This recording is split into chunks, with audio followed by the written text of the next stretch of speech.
Barchaga o'zbekona assalom degan holda Yangi hayot kanali kunlik yangiliklarni boshladi. Chechenistonda joriy yil may oyida Yevropa mintaqasidagi eng yirik masjid ochiladi. Shali shahridagi ushbu masjid bir paytning o'zida 20 ming kishi namoz o'qishga mo'ljallangan. Ayni paytda masjidda ichki va tashqi bezatish hamda atrofida obodonlashtirish ishlari ketmoqda. Bu ishlarga 300 nafar mutaxassis jalb etilgan. Masjid Markaziy Osiyo va Yaqin Sharq usullarida bezatilib, Gretsiyadan keltirilgan oq marmar ishlatiladi. Yoritish tizimi esa italiyalik mutaxassislarga ishonib topshirilgan. Grozniy teleradio kompaniyasiga ko'ra, qurilish ishlari 2012-yilning dekabr oyida boshlangan. Ushbu masjid o'zbek me'morlari loyihasi asosida barpo etilmoqda. Qoraqalpog'iston Respublikasi Yong'in xavfsizligi boshqarmasi xodimlari Navro'z ayyomining milliy taomi sumalak tayyorladi. Sumalak to'la qaynab bo'lgach, unda Orol dengizining to'lin paytidagi xaritasiga o'xshash surat paydo bo'ldi. Har yilgi an'anamizga ko'ra 15 soat sumalak qaynatdik. Uni aralashtirish paytida eng ezgu tilaklarimizni tiladik, deydi boshqarma xodimlari Janabergen Pirjanov va Ruslan Hamidov. Sumalak to'liq pishgandan so'ng ertasiga qozon qopqog'ini ochsak, Orol dengizining to'lin paytidagi xaritasiga o'xshash rasm paydo bo'lganiga guvoh bo'ldik. Ilgari turfa xil manzaralar, aksariyat hollarda qushning rasmi paydo bo'lardi, lekin Orol dengizi ilk bor namoyon bo'lmoqda. Sevgi iztirobi serialdagi Amir obrazi bilan o'zbek tomoshabinlarga yaxshi tanish turkiyalik aktyor Kaan Urganji o'g'li Toshkentga tashrif buyurgani haqida xabar berilgan edi. Baron 2 film rejissor Rustam Sadiyevning ma'lum qilishicha, Kaan filmning O'zbekistondagi o'zi bilan bog'liq sahnalari suratga olinib bo'lguniga qadar Toshkentda bo'ladi. Turkiyalik aktyor Toshkent shahridagi bir nechta diqqatga sazovor joylar, jumladan Temuriylar tarixi davlat muzeyi, Amir Temur xiyobonida bo'ldi. Aktyor Navro'z sayllari o'tkazilayotgan maydonda ham bo'lib, ushbu bayramni nishonlash jarayoni bilan tanishdi. Toshkent viloyati Ichki ishlar boshqarmasi jazoni ijro etish bo'limi 21-son jazoni ijro etish koloniyasida jazo muddatini o'tayotgan mahkum ayollar uchun Navro'z bayrami tashkillashtirildi, deb xabar beradi Ichki ishlar vazirligi Jamoatchilik va ommaviy axborot vositalari bilan aloqalar boshqarmasi. Tadbirda O'zbekiston Respublikasi Ichki ishlar vazirining o'rinbosari Polkonov Odilov va Ichki ishlar vazirligi qorovul qo'shinlari bosh boshqarmasi qo'mondoni general-mayor Pan ishtirok etib, koloniyada jazo muddatini o'tayotgan mahkum ayollarni bayram bilan qutlashdi. Shuningdek, Ichki ishlar vazirligi qorovul qo'shinlari bosh boshqarmasi qoshidagi estrada ansambli xonandalari tomonidan sho'x kuy va qo'shiqlar ijro etilib, mahkum ayollarning ko'ngliga birdan bo'lsa-da xushnudlik baxsh etildi, deyiladi xabarda. Tadbir so'ngida mahkum ayollar ushbu bayram tashkilotchilariga o'z minnatdorchiliklarini bildirdi. Bu kabi ommaviy madaniy tadbirlar koloniyada jazo muddatini o'tayotgan mahkum ayollar ongida jamiyatning ijtimoiy himoyaga muhtoj bir a'zosi sifatida davlatimizning e'tiborida ekanligini his qilgan holda qonunlarimizga bo'lgan hurmat ruhini shakllantirishga xizmat qiladi degan umiddamiz, deyiladi xabarda. 18-mart kuni Turkiyaning O'zbekistondagi elchisi Mehmet Surayyo janoblari O'zbekiston musulmonlari idorasiga tashrif buyurdi. O'zbekiston musulmonlari idorasi matbuot xizmati din ishlari bo'yicha qo'mita raisi Jasur Akramov bilan muloqot o'tkazdi. Muftiy hazratlari elchi janoblarini ushbu sharafli va mas'uliyatli vazifa bilan muborakbod etib, ulkan yutuqlar tiladi. Mehmet Surayyo erning elchilik davrida O'zbekiston va Turkiya o'rtasidagi munosabatlar yanada mustahkamlanishi, bunda elchi janoblarning sa'y-harakatlari katta bo'lishini bildirdi. Din ishlari bo'yicha qo'mita raisi Jasur Akramov elchi janoblarini yangi lavozimga tayinlangani bilan tabriklab, ikki qardosh xalqlar azaldan do'st bo'lgani, oxirgi yillarda ushbu do'stlik yanada mustahkamlanayotganini bildirdi. Shuningdek, rais ziyorat turizmini rivojlantirish, haj, umra tadbirlarini tashkil etish, diniy soha xodimlarining malakasini oshirish borasida o'zaro tajriba almashish har jihatdan foydali bo'lishini ta'kidladi.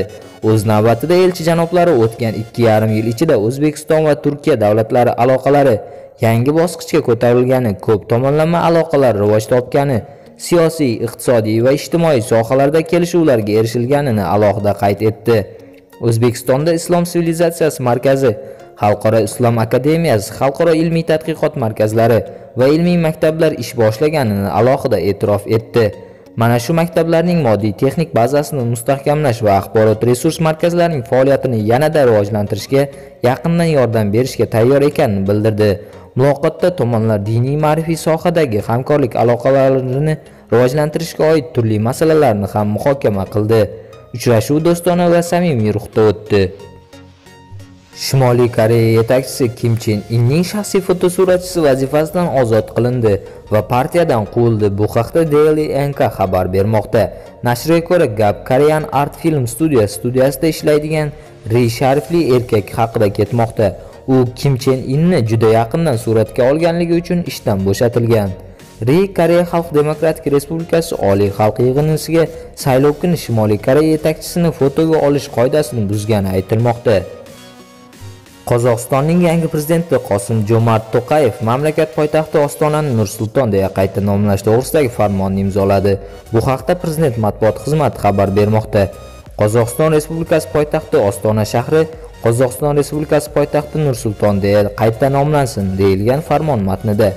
Farmon e'lon qilinganidan boshlab kuchga kirgan. U 23-martning o'zida Qozog'iston konstitutsiyasiga o'zgartirish kiritish haqidagi qonunga ham imzo chekkan.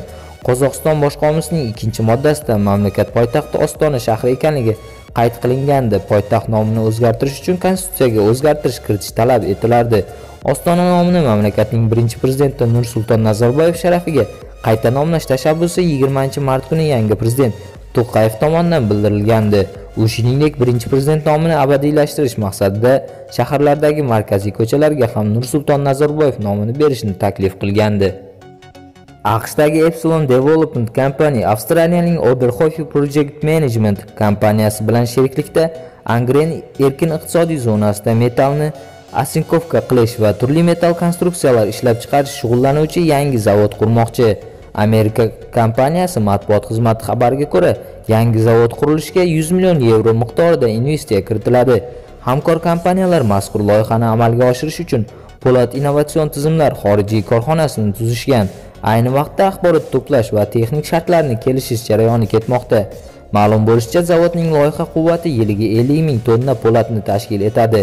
Rejaga ko'ra, mahsulotlar nafaqat ichki bozor uchun, balki eksport uchun ham yo'naltiriladi. Korxonada 200-250 ta yangi ish o'rni yaratiladi. Qayd etish kerakki, O'zbekistonda qurilish ishlari avj olishi barobarida qurilish materiallariga ehtiyoj keskin darajada o'sdi va ayni vaqtda ko'plab mahsulotlar chetdan import qilinmoqda. AQSh prezidenti Donald Tramp Shavkat Mirziyoyevga Navro'z bayrami munosabati bilan tabrik yo'lladi. Bu haqda prezident matbuot xizmati ma'lum qildi. Quyida tabrik matni to'liq keltiriladi. O'zbekiston Respublikasi prezidenti Shavkat Mirziyoyev janobi oliylariga: Muhtaram prezident janoblari, Navro'z sizga, oilangizga va O'zbekiston xalqiga shodlik va farovonlik olib kelishini tilayman.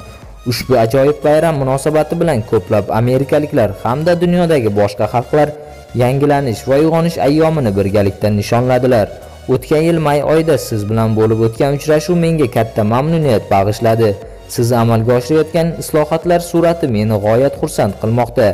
Amerika xalqi va ishbilarmonlar doiralari O'zbekiston bilan hamkorlik uchun yangi imkoniyatlar ochishda davom etmoqda. Biz Afg'onistonda barqaror taraqqiyot va tinchlikka erishishning tarafdori bo'lgan paytda sizning shimoliy yo'lak masalasida qo'llab-quvvatlashingizni qadrlayman. Navro'z muborak. Samimiyat ila Donald Tramp, Amerika Qo'shma Shtatlari prezidenti. 23-mart kuni AQShning uzoq masofaga qanotli raketalar va aviabombalarni tashuvchi 3 ta B-52H Stratofortress strategik bombardimonchisi bir necha soat farq bilan Kaliningrad viloyati yaqinidan uchib o'tdi. Bu haqda Interfax xabar berdi. Buyuk Britaniyaning Forward aviabazasidan parvozni amalga oshirgan bombardimonchilar Boltiq dengizi ustidagi xalqaro havo hududiga kirishdan avval Niderlandiya va Germaniya hududidan o'tgan. Keyin ular Polsha qirg'oqlari bo'ylab Kaliningrad viloyati tomon uchgan. AQSh bombardimonchilari Kaliningrad viloyatining dengiz chegarasidan taxminan 160-170 km uzoqlikda yo'nalishni shimoliy sharqiy tomonga o'zgartirib, Boltiq dengizi ustidan parvozni davom ettirgan.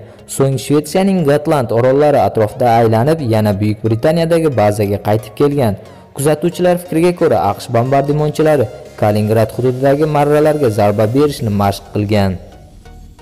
Chechenistonlik mahbuslar Mordoviyadagi 5-sonli koloniyada bir necha marta o'z tana a'zosiga qasddan jarohat yetkazish harakatlarini sodir etdi, deb yozadi Meduza. Shu yo'l bilan ular xodimlar tomonidan zo'ravonlikka qarshi norozilik bildirgan. Qayd etilishicha, mahbuslarning 10 nafari o'zining qorniga mix tiqqan. Ularga tibbiy yordam ko'rsatilgan. Hozirda tekshiruv ishlari olib borilmoqda, biroq ushbu mahbuslardan hech qanday yozma shikoyat kelib tushmagan. Hozircha bular faqat og'zaki ko'rinishda, deyiladi xabarda. Mordoviyadagi 5-sonli koloniyadagi mahbuslar orasida sobiq huquq-tartibot organlari xodimlari ham bor. Jahon chempionati sovrindori va Osiyo chempioni Elnur Abduraimov 23-mart kuni Rossiyaning Yekaterinburg shahrida tashkil qilingan boks kechasida o'zining navbatdagi jangini o'tkazdi. Uning Rossiya vakili Dmitriy Xasiyevga qarshi professional ringdagi 4-jangi 6-raundda mo'ljallangandi va muddatidan avval nihoyasiga yetdi. Abduraimov va Xasiyev jangni razvedkalarsiz boshladi. Ikkisi ham natija uchun jang qildi. Jangning birinchi raundida Abduraimov birinchi raqam ostida jang qildi. Xasiyev esa qarshi hujumlarda harakatlandi. Ikkinchi raundda jang tempi yanada o'sdi. Elnur Abduraimov uzoq seriyalar qayd eta boshladi va vaziyatlardan birida Xasiyevni nokdaun holatiga tushirdi. Abduraimov shundan keyin ham pressingni davom ettirib, raqibni burchakka siqib qo'ydi va uning jigar qismiga kuchli zarba yo'llab, jangga nuqta qo'ydi. Shu tariqa Abduraimov professional boksdagi 4-jangida ham ustun kelib, g'alabali seriyasini davom ettirdi.